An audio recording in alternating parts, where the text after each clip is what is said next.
हमारे जमाने में साइकिल 3 चरणों में सीखी जाती थी। पहला चरण केची, दूसरा चरण डंडा व तीसरा चरण था गद्दी। तब साइकिल चलाना इतना आसान नहीं था, क्योंकि तब घर में साइकिल बस एक होती थी जिसे पापा ही चलाया करते थे। तब साइकिल की ऊंचाई 24 इंच हुआ करती थी, जो खड़े होने पर हमारे कंधे के बराबर आती थी। ऐसी साइकिल से गद्दी चलाना मुनासिब नहीं होता था। केची वो कला होती थी जहां हम साइकिल के फ्रेम में बने त्रिकोण के बीच घुसकर दोनों पैरों को दोनों पेंडल पर रखकर चलाते थे।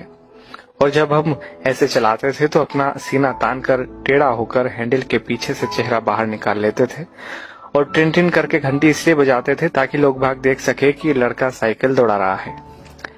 आज की पीढ़ी इस एडवेंचर से महरूम है। उन्हें नहीं पता कि 8-10 साल की उम्र में 24 इंच की साइकिल चलाना जहाज उड़ाने जैसा होता था। हमने ना जाने कितनी दफा अपने घुटने और मुंह तोड़वाए थे। और गजब की बात तो यह है कि तब दर्द भी नहीं होता था। गिरने के बाद चारों तरफ देखकर चुपचाप खड़े हो जाते थे, अपना निक्कर पोंछते हुए। अब तकनीकी ने बहुत तरक्की कर ली है। 5 साल के होते ही बच्चे साइकिल चलाने लगते हैं, वो भी बिना गिरे।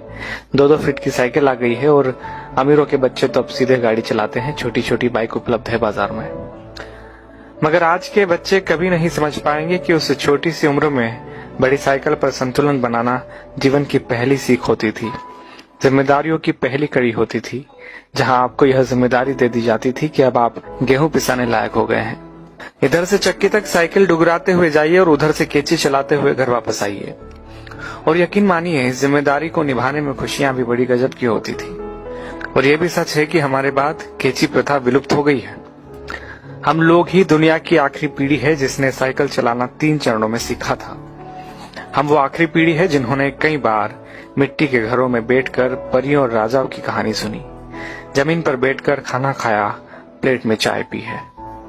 हम वो आखिरी लोग हैं जिन्होंने बचपन में मोहल्ले में मैदानों में अपने दोस्तों के साथ परंपरागत खेल, गिल्ली डंडा, लुका छुपी, खो खो, कबड्डी, कंचे जैसे खेल खेले हैं।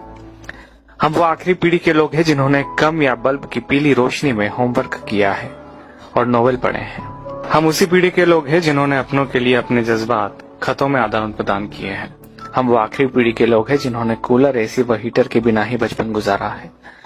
हम वो आखिरी पीढ़ी के लोग हैं जो अक्सर अपने छोटे बालों में सरसों का ज्यादा तेल लगाकर स्कूल और शादियों में जाया करते थे। हम वो आखिरी पीढ़ी के लोग हैं जिन्होंने स्याही वाली दवात या पेन से कॉपी, किताबें, कपड़े और हाथ काले नीले किए हैं। हम वो आखिरी लोग हैं जिन्होंने टीचर से खूब मार खाई है। हम वो आखिरी लोग हैं जो मोहल्लों के बुजुर्गों को दूर से देखकर नुक्कड़ से भागकर घर आ जाया करते थे। हम वो आखिरी लोग हैं जिन्होंने गोदरेज सोप की गोल डिबिया से साबुन लगाकर शेव बनाई है, जिन्होंने गुड़ की चाय पी है, काफी समय तक सुबह काला या लाल दंत मंजन या सफेद टूथ पाउडर इस्तेमाल किया है।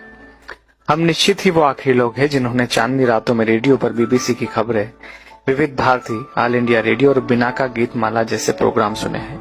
हम ही वो आखिरी लोग हैं जब हम सब शाम होते ही छत पर पानी का छिड़काव किया करते थे। उसके बाद दरी चादरें बिछाकर सोते थे। एक स्टैंड वाला पंखा सबको हवा के लिए हुआ करता था।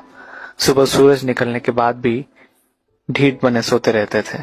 वो सब दौर बीत गया। दरी चादरें अब नहीं बिछा करती है। डब्बों जैसे कमरों में कूलर, एसी के सामने रात होती है, दिन गुजरते हैं। हम वो आखिरी पीढ़ी के लोग हैं जिन्होंने वो खूबसूरत रिश्तों और उनकी मिठास बांटने वाले लोग देखे हैं जो लगातार कम होते चले गए। अब तो लोग जितना पढ़ लिख रहे हैं उतना ही खुदगर्जी, अनिश्चितता, अकेलेपन व निराशा में खोते जा रहे हैं।